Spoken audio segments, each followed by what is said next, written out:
Você nunca esteve tão cercado de gente e, ao mesmo tempo, tão sozinho. Você conversa o dia inteiro, responde mensagem, reage a stories, vive em grupos, timelines e notificações. Mas quando o celular fica em silêncio por alguns minutos, vem aquele aperto no peito, aquela sensação de vazio que você tenta disfarçar com mais uma olhada na tela. No fundo, você sabe que não é só tédio. É medo de ficar a sós com você mesmo. O que quase ninguém te contou é que esse desespero por conexão não é normal, é programado. A lógica das redes foi construída para transformar sua atenção em produto e a sua carência em combustível. Cada like é uma microdose de aprovação. Cada visualização é um sussurro dizendo: você existe, você importa, continue aqui. E quanto mais você se acostuma com isso, mais frágil você fica quando está longe da multidão digital. Seja bem-vindo ao Oráculo Estoico. Aqui, a sabedoria milenar dos filósofos estoicos encontra os desafios da vida moderna. Nos próximos minutos, você vai entender por que a sua carência não é um defeito, mas um sinal de que sua relação consigo mesmo está pedindo mudança.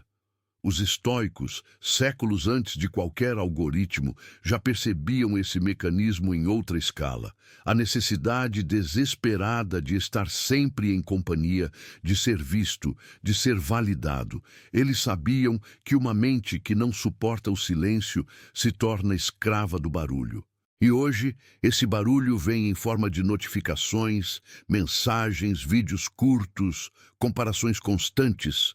Você não sente só vontade de estar com pessoas, sente pânico de não ser percebido. É aqui que começa a virada de chave. Quanto mais conectado você está, mais distante de si mesmo você costuma ficar. Você sabe o que todo mundo está fazendo, com quem está saindo, o que está comprando, mas não faz ideia do que você realmente sente, acredita ou deseja. A carência vira uma espécie de abstinência afetiva. Quando falta estímulo externo, o cérebro dispara o alerta, faz você se sentir pequeno, esquecido, irrelevante. A filosofia estoica oferece um choque de realidade. Se a sua paz depende de uma tela acesa, de alguém digitando, de alguém te respondendo rápido, não é paz, é dependência. Solitude, aqui, não é fugir das pessoas, é recuperar a capacidade de existir inteiro sem precisar ser visto o tempo todo. É começar a usar o silêncio como espelho e não como punição. Se você ficar até o final deste vídeo, vai entender como transformar essa sensação de carência em um ponto de virada, construir uma força interior que não desaba quando ninguém te responde e aprender a usar a solitude como cura, não como castigo. Se isso fizer sentido para você, vale demais assistir até o fim, deixar seu like, comentar o que te tocou e se inscrever, porque cada ação dessas ajuda esse conteúdo a alcançar mais gente que está vivendo essa mesma batalha em silêncio. Agora presta atenção nesse paradoxo. Você tem 500 pessoas na sua lista de contatos, 1000 seguidores, 10 grupos ativos, mas quando bate aquela angústia, você não sabe quem chamar de verdade. Você rola o feed vendo todo mundo feliz, acompanhado, vivendo experiências incríveis. E mesmo cercado de tanta gente virtual, você se sente invisível.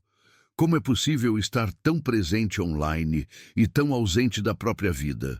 A resposta está em algo que os estoicos já entendiam há milênios.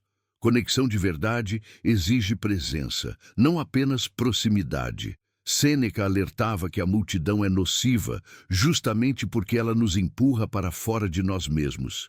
Antigamente, essa multidão estava nas praças, nos banquetes, nas reuniões sociais intermináveis. Hoje, ela cabe no seu bolso e te persegue 24 horas por dia através de uma tela brilhante que promete companhia, mas entrega apenas distração. O que acontece é que cada interação digital dispara uma pequena recompensa química no cérebro. Você posta algo, recebe curtidas, sente um alívio momentâneo, comenta em algum lugar, alguém responde, e por alguns segundos você não se sente sozinho. Mas esse alívio dura pouco. Então você volta, busca mais, alimenta o ciclo. É exatamente assim que funciona a dependência. Doses cada vez maiores de um estímulo que nunca realmente satisfaz. Os estoicos praticavam algo chamado premeditatio malorum, antecipar os males para não ser pego de surpresa por eles.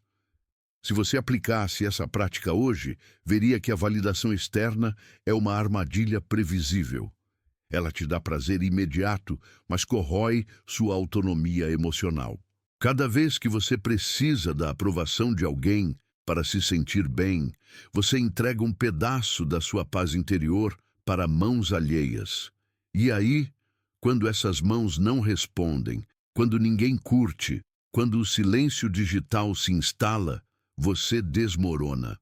A verdade dura é que quanto mais você terceiriza sua felicidade para likes, comentários e respostas rápidas, mais frágil você fica.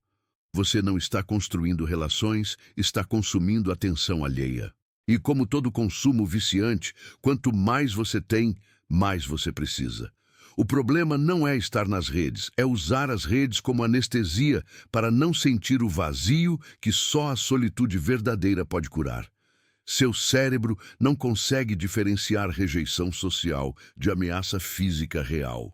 Quando você é ignorado, quando não recebe resposta, quando percebe que foi deixado de fora, a mesma região cerebral que processa dor física se acende. Para o seu sistema nervoso primitivo, ficar sozinho ainda significa risco de morte, como nos tempos em que ser expulso da tribo era sentença fatal. Essa programação arcaica está rodando dentro de você agora, e ela não sabe que você tem comida em casa, teto sobre a cabeça, e não precisa de ninguém para sobreviver. Epiteto entendia isso de um jeito quase cirúrgico. Ele dizia que não são as coisas que nos perturbam, mas as interpretações que fazemos delas. O que ele estava descrevendo, sem ter ressonância magnética ou laboratório, era exatamente como o cérebro funciona. Você não reage ao fato de estar sozinho, reage ao significado apocalíptico que você atribui a isso. Seu cérebro interpreta solidão como abandono, abandono como perigo, perigo como morte iminente, e aí dispara todo o arsenal de ansiedade, medo e desespero para te forçar a buscar conexão a qualquer custo. Agora entra a dopamina nessa história. Cada vez que você recebe atenção, afeto ou aprovação, seu cérebro libera dopamina, o neurotransmissor do prazer e da recompensa. O problema é que relações tóxicas, superficiais e instáveis liberam dopamina de forma irregular, o que cria um padrão de dependência ainda mais forte. Você fica viciado na montanha-russa emocional. Uma hora tem atenção e se sente nas nuvens, outra hora é ignorado e despenca. Esse padrão intermitente é o mesmo usado em jogos de azar e redes sociais, e é ele que te mantém preso num ciclo de carência crônica. Os estoicos não falavam de dopamina, mas propunham uma reprogramação profunda através da ascesis, o treino mental disciplinado. Eles sabiam que a mente pode ser treinada para não reagir de forma automática aos estímulos externos. Marco Aurélio praticava diariamente o exercício de lembrar a si mesmo que o valor dele não dependia da opinião de ninguém, nem do Senado, nem das multidões que o aclamavam. Ele estava, na prática, recondicionando seu sistema límbico para não buscar validação externa como fonte primária de segurança emocional. Quando você entende que a carência é um sinal neural mal calibrado, não um defeito de caráter, você pode começar a trabalhar nela de forma consciente.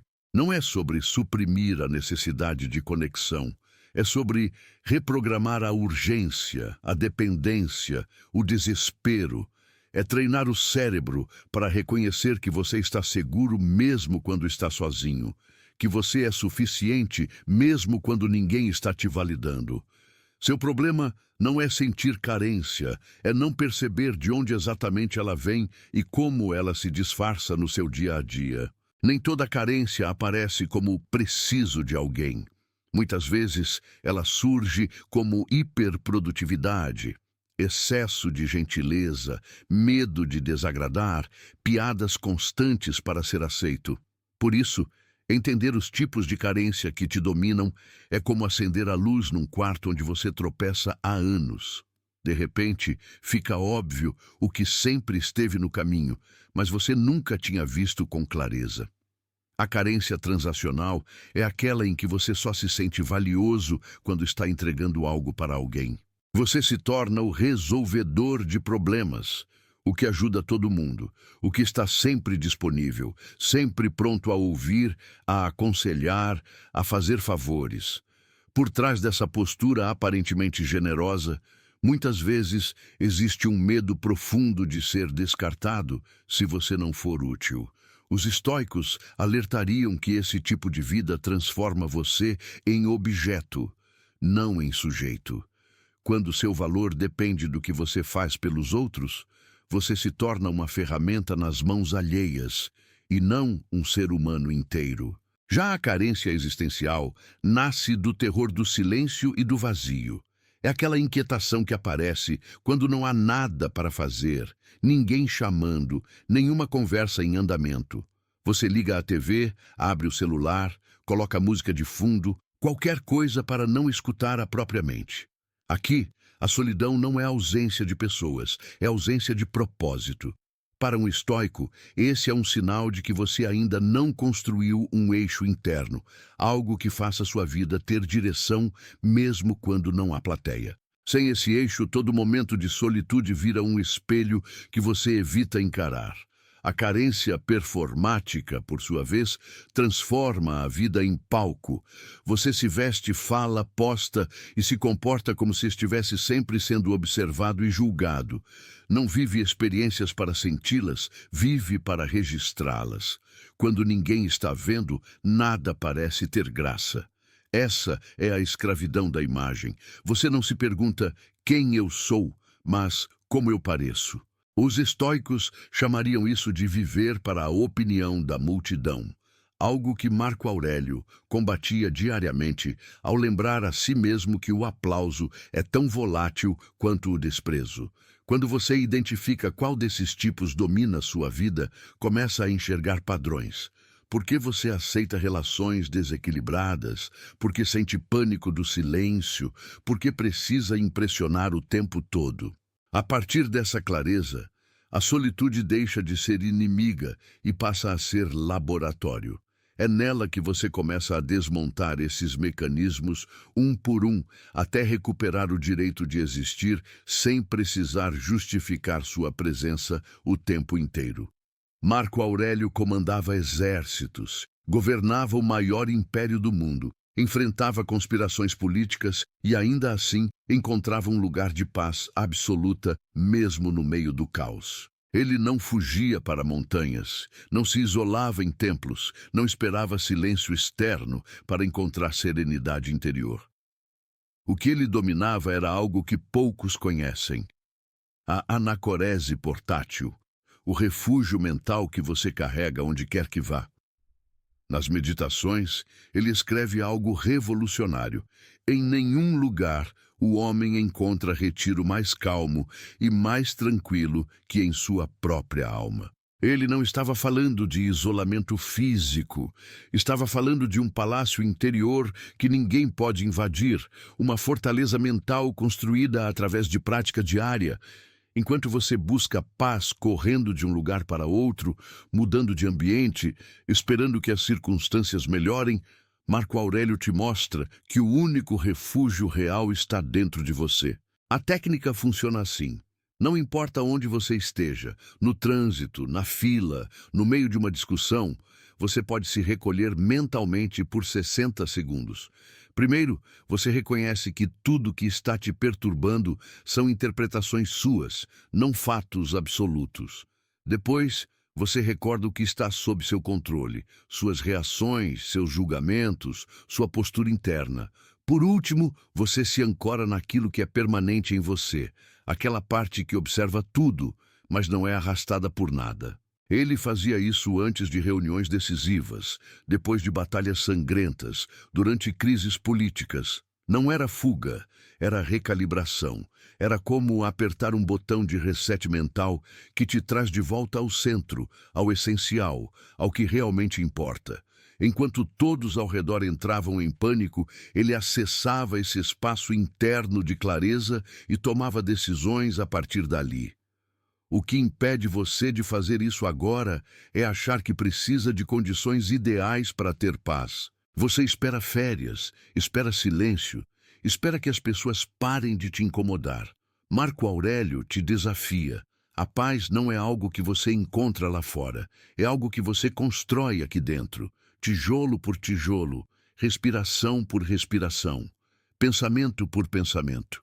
E quando você domina essa técnica, a carência perde força, porque você não depende mais de nada externo para se sentir inteiro. Marco Aurélio comandava exércitos, governava o maior império do mundo, enfrentava conspirações políticas e, ainda assim, encontrava um lugar de paz absoluta, mesmo no meio do caos. Ele não fugia para montanhas, não se isolava em templos, não esperava silêncio externo para encontrar serenidade interior. O que ele dominava era algo que poucos conhecem: a anacorese portátil, o refúgio mental que você carrega onde quer que vá. Nas meditações ele escreve algo revolucionário. Em nenhum lugar o homem encontra retiro mais calmo e mais tranquilo que em sua própria alma. Ele não estava falando de isolamento físico, estava falando de um palácio interior que ninguém pode invadir, uma fortaleza mental construída através de prática diária. Enquanto você busca paz, correndo de um lugar para outro, mudando de ambiente, esperando que as circunstâncias melhorem, Marco Aurélio te mostra que o único refúgio real está dentro de você. A técnica funciona assim: não importa onde você esteja, no trânsito, na fila, no meio de uma discussão, você pode se recolher mentalmente por 60 segundos. Primeiro, você reconhece que tudo que está te perturbando são interpretações suas, não fatos absolutos. Depois, você recorda o que está sob seu controle, suas reações, seus julgamentos, sua postura interna. Por último, você se ancora naquilo que é permanente em você, aquela parte que observa tudo, mas não é arrastada por nada. Ele fazia isso antes de reuniões decisivas, depois de batalhas sangrentas, durante crises políticas. Não era fuga, era recalibração. Era como apertar um botão de reset mental que te traz de volta ao centro, ao essencial, ao que realmente importa. Enquanto todos ao redor entravam em pânico, ele acessava esse espaço interno de clareza e tomava decisões a partir dali. O que impede você de fazer isso agora é achar que precisa de condições ideais para ter paz. Você espera férias, espera silêncio, espera que as pessoas parem de te incomodar. Marco Aurélio te desafia.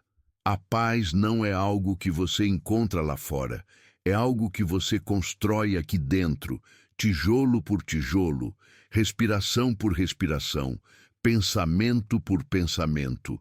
E quando você domina essa técnica, a carência perde força, porque você não depende mais de nada externo para se sentir inteiro. Epiteto não acreditava em teoria sem prática, em filosofia sem transformação real. Ele dizia que a filosofia não serve para impressionar ninguém em conversas de jantar. Serve para você acordar diferente, agir diferente, sentir diferente. E ele sabia que mudança real não acontece de uma hora para outra. Acontece através de treino progressivo, disciplinado, consistente. Por isso, se você quer realmente curar a carência, precisa de um protocolo, não de motivação passageira. Os primeiros 7 dias são o jejum de validação. Aqui você vai desabilitar as notificações de curtidas, vai parar de checar quantas pessoas viram seus stories, Vai resistir ao impulso de postar algo só para receber atenção. Parece simples, mas vai ser brutal. Você vai sentir a abstinência emocional batendo forte, aquela coceira mental de abrir o app, de ver se alguém comentou, de verificar se foi ignorado ou não. Epiteto chamava isso de treinar a vontade. E é exatamente aí que você começa a perceber o quanto terceirizou sua autoestima para mãos alheias. Toda vez que a ansiedade bater, em vez de buscar validação externa, você vai anotar o que está sentindo. Apenas observe, sem julgar, sem correr para aliviar o desconforto. Do 8º ao 14º dia, você entra nas práticas de autossuficiência emocional. Aqui, 2 ferramentas estoicas viram rotina diária: o journaling e a visualização negativa. Todas as noites, antes de dormir, você escreve 3 coisas.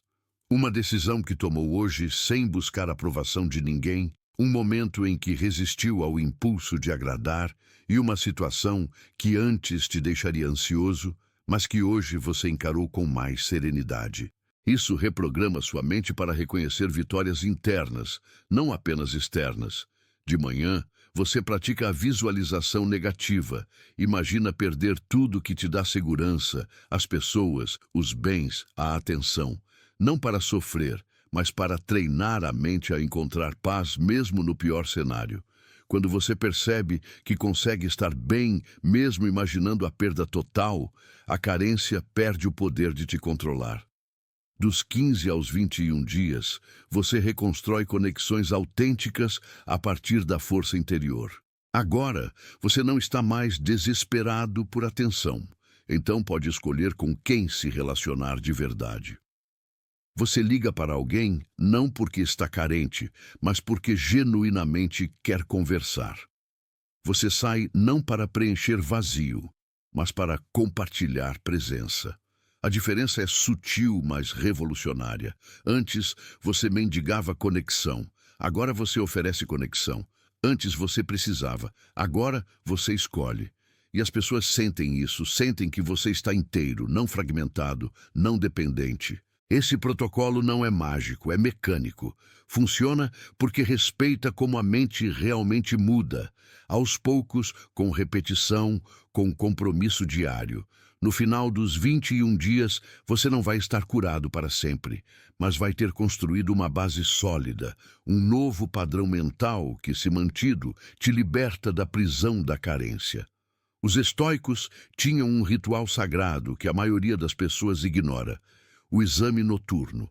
Não era rezar, não era agradecer de forma automática, era fazer um interrogatório interno, honesto e brutal sobre o dia que passou.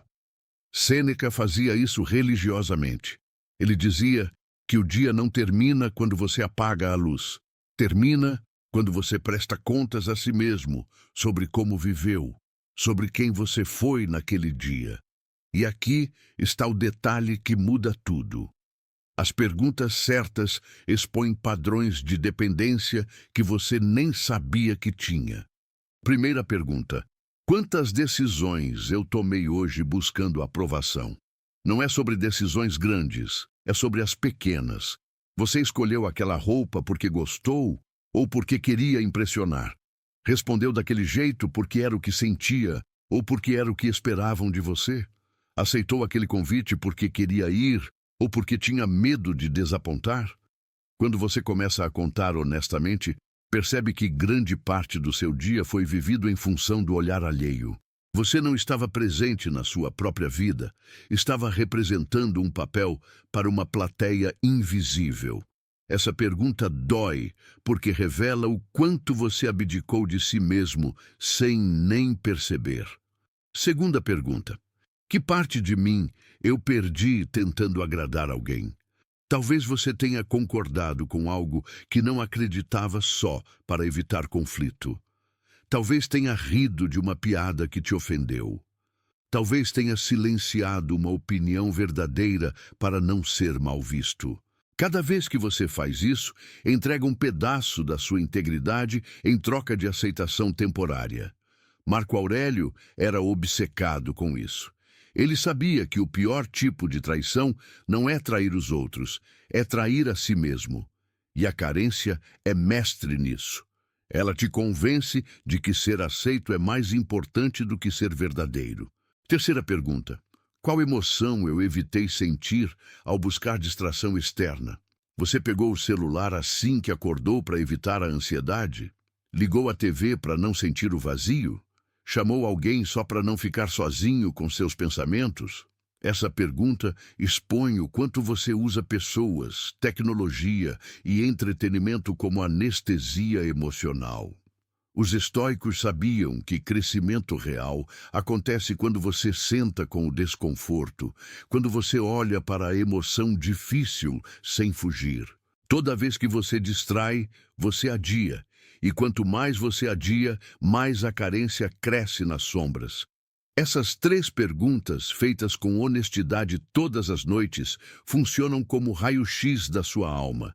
Elas não te dão respostas, te dão clareza. E clareza é o primeiro passo para a liberdade. Quando você vê o padrão, pode mudá-lo.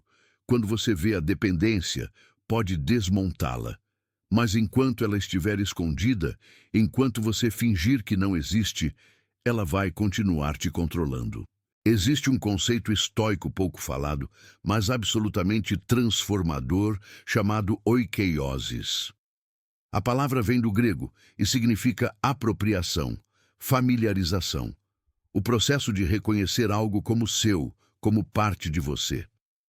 Os estoicos usavam esse conceito para explicar como começamos a vida nos apropriando do nosso próprio corpo, depois da nossa mente, e gradualmente expandimos esse círculo de cuidado para incluir outros. Mas aqui está o problema. A maioria das pessoas pula a primeira etapa. Elas tentam amar os outros, cuidar dos outros, se conectar com os outros, sem nunca ter se apropriado de si mesmas. É como construir o segundo andar sem ter fundação. Musônio Rufo, um dos mestres estoicos menos conhecidos, mas mais práticos, ensinava que a amizade consigo mesmo não é narcisismo, é necessidade básica de sobrevivência emocional. Ele dizia que você não pode ser amigo de ninguém se for inimigo de si mesmo, não pode oferecer companhia genuína se não suporta a própria presença. E a carência nasce exatamente aí. Quando você não se apropriou de quem você é, você terceiriza sua identidade para os outros. Você se torna o que os outros esperam, o que os outros aprovam, o que os outros validam. E aí você vira um personagem numa peça escrita por estranhos. A prática da oikeiosis começa com um exercício simples, mas revolucionário. Conversa interior consciente. Não é monólogo aleatório, é diálogo deliberado. Toda manhã, antes de mergulhar no mundo externo, você dedica 5 minutos para conversar consigo mesmo como se fosse seu melhor amigo. Não para se julgar, não para se cobrar, mas para perguntar: como você está? Do que você precisa hoje? O que está te incomodando de verdade? Essa prática cria intimidade com você mesmo. Você começa a conhecer seus padrões, seus gatilhos, suas necessidades reais, não as que você acha que deveria ter. Os estoicos também praticavam o que pode ser chamado de testemunho interno. É aquela voz observadora que não é arrastada pelas emoções, mas também não as rejeita. Quando você sente raiva, em vez de explodir ou reprimir, você observa: estou sentindo raiva agora. Quando sente carência, em vez de sair correndo atrás de alguém, você reconhece: estou sentindo carência agora. Esse simples ato de nomear e testemunhar cria distância entre você e a emoção. Você percebe que a carência é algo que você sente, não algo que você é. E quando você entende isso, ela perde o poder de te controlar. Quando você se torna amigo de si mesmo, a solidão deixa de ser punição e vira privilégio. Você não precisa fugir da própria companhia porque ela não é mais desconfortável. É familiar. E a partir dessa base sólida, toda conexão que você constrói com os outros é genuína, porque vem de abundância interna, não de necessidade desesperada. A transformação real não acontece de uma hora para outra, e por isso a maioria das pessoas desiste no meio do caminho. Elas não percebem os sinais de que estão mudando porque esperam uma revelação gigante, um momento cinematográfico em que tudo se resolve. Mas a cura da carência é silenciosa, gradual, feita de micro-vitórias que passam despercebidas se você não souber o que procurar. Os estoicos eram obcecados por sinais tangíveis de progresso moral, não por grandes discursos. Eles queriam ver mudança no comportamento, nas reações, nas escolhas diárias. Você percebe que está curando quando acorda e não checa o celular nos primeiros 30 minutos.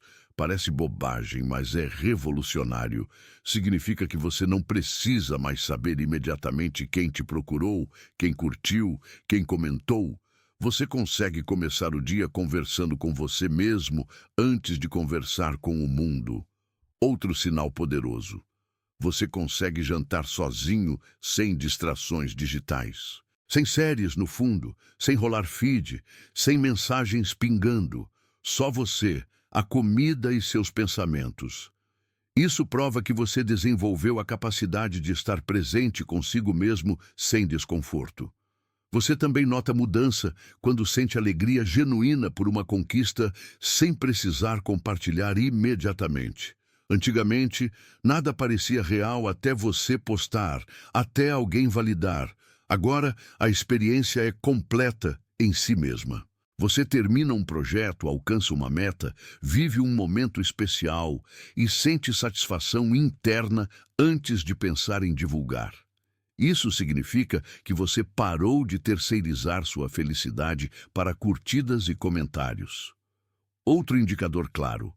Você consegue ficar um final de semana inteiro sem fazer planos sociais, e isso não te apavora. Você até aproveita, usa o tempo para ler, pensar, criar, descansar. A solitude virou aliada, não inimiga. Você percebe que mudou quando alguém te ignora e você não entra em colapso emocional. Não te dá vontade de mandar 3 mensagens seguidas. Não fica checando se a pessoa viu, não cria 1000 teorias sobre por que não respondeu. Você simplesmente segue sua vida porque entendeu que o silêncio dos outros não define seu valor. Mais um sinal. Você começa a dizer não sem culpa excessiva. Você recusa convites que não fazem sentido, estabelece limites, prioriza seu tempo sem precisar dar justificativas elaboradas ou se desculpar por existir. Você também nota que consegue ficar sozinho num lugar público sem parecer perdido. Senta num café, numa praça, num restaurante sem celular na mão como escudo, sem olhar nervosamente ao redor, esperando alguém chegar. Você está confortável na própria pele, ocupando espaço sem se desculpar por isso. E talvez o sinal mais profundo. Você para de atrair e aceitar relações tóxicas. Quando você está curado da carência, você não aceita migalhas de afeto, não fica onde não é valorizado, não mendiga a atenção. Você escolhe conexões reais ou prefere ficar sozinho. E ambas as opções estão bem.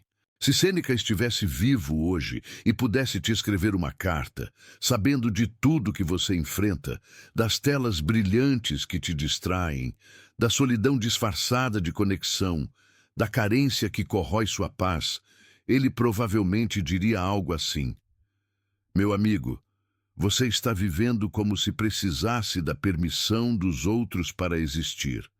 Você verifica se é visto, se é lembrado, se é desejado, e enquanto espera essa confirmação externa, sua vida escorre entre os dedos. Pare, respire, olhe para dentro. Ele continuaria. Você não é metade de nada esperando alguém para se completar. Você é um ser humano inteiro, capaz de razão, de virtude, de autodomínio. A solidão que te apavora é apenas o silêncio onde sua verdadeira voz pode finalmente ser ouvida. Mas você tem tanto medo desse encontro que enche cada segundo com barulho, com gente, com distração. E aí chama isso de viver, quando na verdade está apenas fugindo de si mesmo. A multidão é nociva. Eu já te disse isso. Ela não te fortalece, te dilui. Ela não te completa, te fragmenta.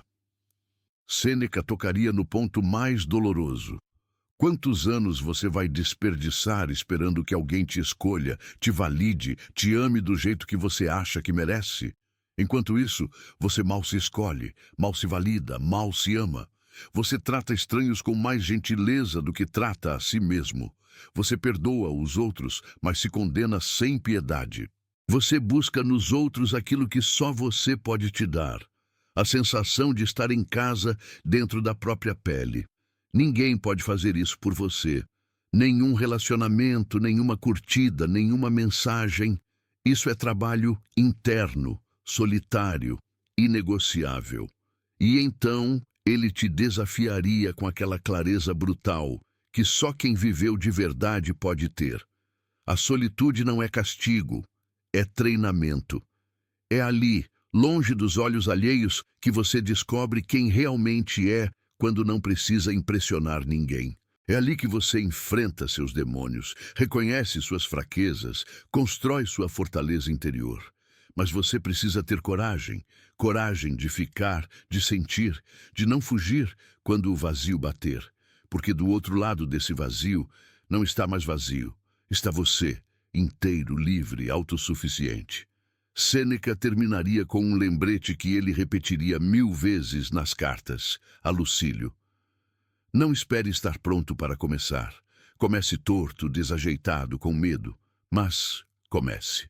Um dia de cada vez, uma escolha de cada vez, um momento de solitude de cada vez. E quando você menos esperar, vai perceber que não está mais fugindo de si mesmo. Vai perceber que a sua própria companhia se tornou a mais valiosa de todas. E aí, meu amigo, você estará verdadeiramente livre. Essa é a mensagem que atravessa séculos. Você não precisa de mais gente ao seu redor. Precisa de mais você dentro de você. E tudo que vimos até aqui foi para te preparar para esse encontro inevitável. Você consigo mesmo, sem máscaras, sem plateia, sem desculpas. É aí que a vida realmente começa.